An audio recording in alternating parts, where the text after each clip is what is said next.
Mesdames et messieurs, El Papacito a un grand problème. Pour lui, les hommes n'ont pas assez de muscles. On sait que les muscles, ça intéresse beaucoup Papacito. C'est un petit peu bizarre, je vous l'accorde. Il y a peut-être quelque chose de refoulé, mais moi je n'irai pas vers ces Indes brumeuses. Mais il nous raconte une anecdote où il dénonce les restos.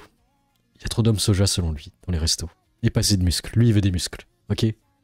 Putain, mais l'autre jour j'ai fait un resto, là je suis passé de l'autre côté de la frontière pour faire un resto. Mais quel resto de fils de pute.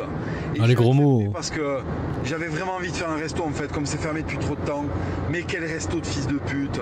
Les gros mots. Refusé, Papacito. merde, il avait pas de cou, il avait pas d'avant-bras.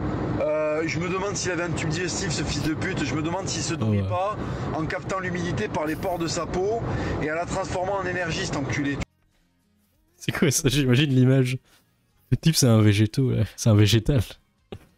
Sans l'humidité, c'est quoi cette image à la con? C'est quand t'actives ton humour semi-autiste, et ça te fait rigoler, le truc débile où t'imagines, le type, c'est une plante ambulante. C'est un végétal, c'est une fougère, quoi. Il absorbe l'humidité. Et après, il fait de la photosynthèse. Et après, il rejette un peu de gaz carbonique. Et ça me tue. Bon, allez. Tu vois. Il m'a dégoûté, ça m'a rappelé que quand j'étais gosse dans les années 90, les restos à Toulouse c'était tenu par des anciens rugbyman, c'était tenu par des bestiaux, c'était tenu par des mecs solides, ça te régalait. Les mecs ils avaient des avant-bras, tu croyais que c'était la pièce de viande que tu allais manger au menu. Alors qu'aujourd'hui c'est de la merde, aujourd'hui les doses c'est de la merde, l'accueil c'est de la merde. Après t'abuses, tu fais presque 90 kilos, 95, 100 peut-être. Donc c'est normal que ça te suffise pas les doses basiques. Et puis c'est quoi cette obsession pour les muscles? Vraiment t'as envie de croquer les avant-bras musculeux de tes potes musculeux aux pectoraux saillants? C'est un peu bizarre aussi, Papacito. On va pas savoir ce qui se passe dans l'arrière-cuisine après avoir dégusté la bonne entrecôte. Après la question hautement philosophique, est-ce que Papacito est le donut ou c'est le mec à qui tu mords le bras qui est ton donut? Grande question philosophique.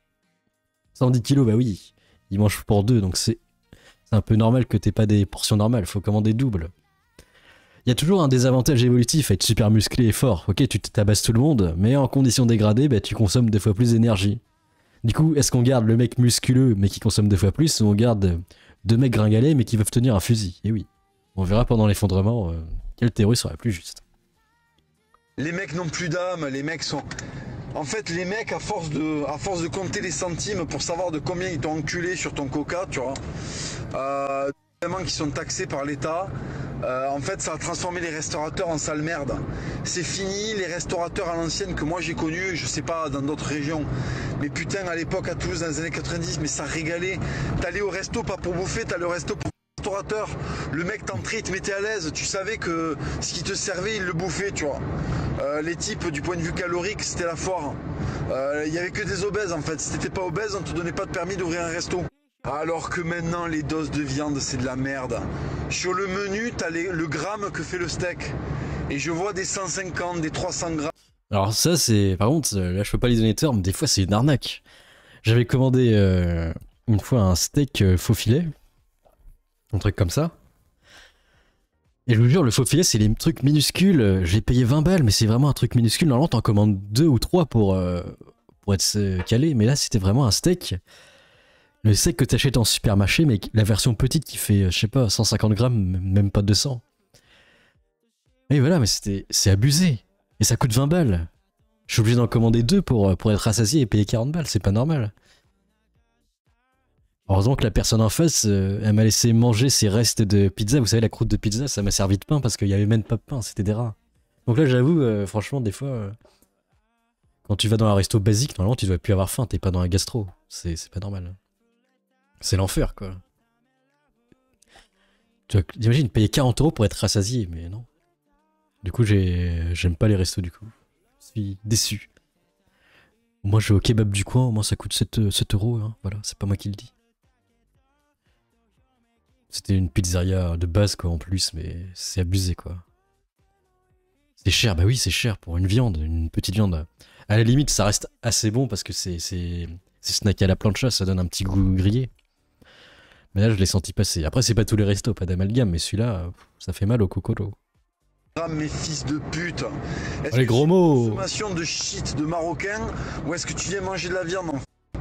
Est-ce que t'es chez les putains de Colombiens et t'achètes de la coque là à 30 € le gramme que tu vas Trop le gramme. les fils de pute de Parisiens là qui sont en histoire de l'art, tu vois? Ou Le est-ce que tacle tu vas au gratuit. resto? Qu'est-ce que c'est que ces histoires de grammes? Qu'est-ce que c'est que ça? Où sont les gros steaks? Où sont les T-bones là, comme disent les Américains? Mais ça me désespère, tout devient nul. Le cinéma est nul. La bouffe, c'est de la bouffe de PD. Les bagnoles, elles sont toutes rondes, elles sont dessinées par des gays à Paris. Je comprends pas, j'en ai marre. En fait, C'est quoi le rapport? dans les années 90, t'avais encore les gros BM, là, les 325D, là. Mais il y avait surtout l'AE86 Trueno pour faire des drifts. Et ça, c'était épique. Maintenant, on peut plus faire des drifts. T'avais. Bon, du coup, cette vidéo, je pourrais pas la mettre, mais grâce à ces insultes. Merci, Papacito. Putain, t'allumais la télé, c'était Mike Tyson qui mettait des KO au premier round.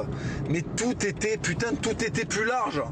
On était dans un gigantesque rayon XXL en fait. XXL. Les années 90, c'était pour les obèses. Tout était obèse en fait. J'avais même l'impression que les routes et les trottoirs étaient plus larges. Et plus ça va, plus c'est serré quoi. En fait, cette époque, c'est un gigantesque gym. C'est-à-dire qu'en fait, cette époque est un gigantesque jean slim. Jean slim. Un jean dans lequel tes Pourquoi? couilles elles sont compressées contre ton périnée, tu vois. Pourquoi? T'as plus de sensation, ça se balance plus, tu sens plus tes couilles. C'est en train de devenir de la merde en fait. Et je m'ennuie, qu'est-ce que je m'ennuie, qu'est-ce que je m'ennuie, qu'est-ce que c'est ennuyeux. Qu'est-ce que c'est ennuyeux de pas flotter dans cette putain d'époque parce qu'elle est pas assez large. On n'en pouvait plus, on en... Mais après, c'est plus trop la mode, les slims, et heureusement, c'est vraiment une atrocité. Ça devrait être interdit par le traité de Versailles, les slims. Mais ça, d'ailleurs, ça m'avait tué une image d'un vieux daron qui avait un slim qui se baladait avec. Ça m'a tué. Mais non, en vrai, les slims, c'était horrible niveau confort et niveau beauté. Moi, je me rappelle, au lycée, c'était des semi-slim, donc ça passait encore. Mais il y en a vraiment qui mettaient des slims. Enfin, c'est des skinny, c'est ça les pires. Attendez, j'ai envie de regarder la photo du daron en skinny, ça me tue ça. Alors, on en finit.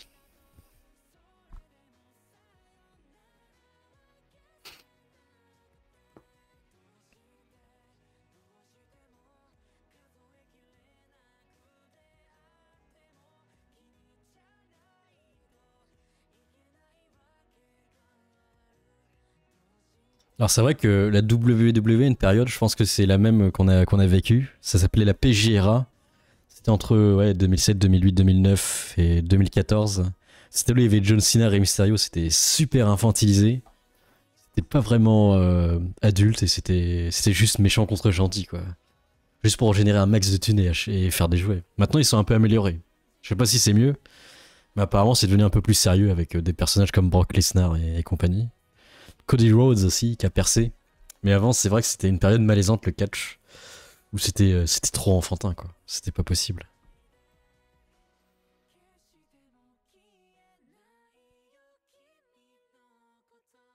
Sin Cara.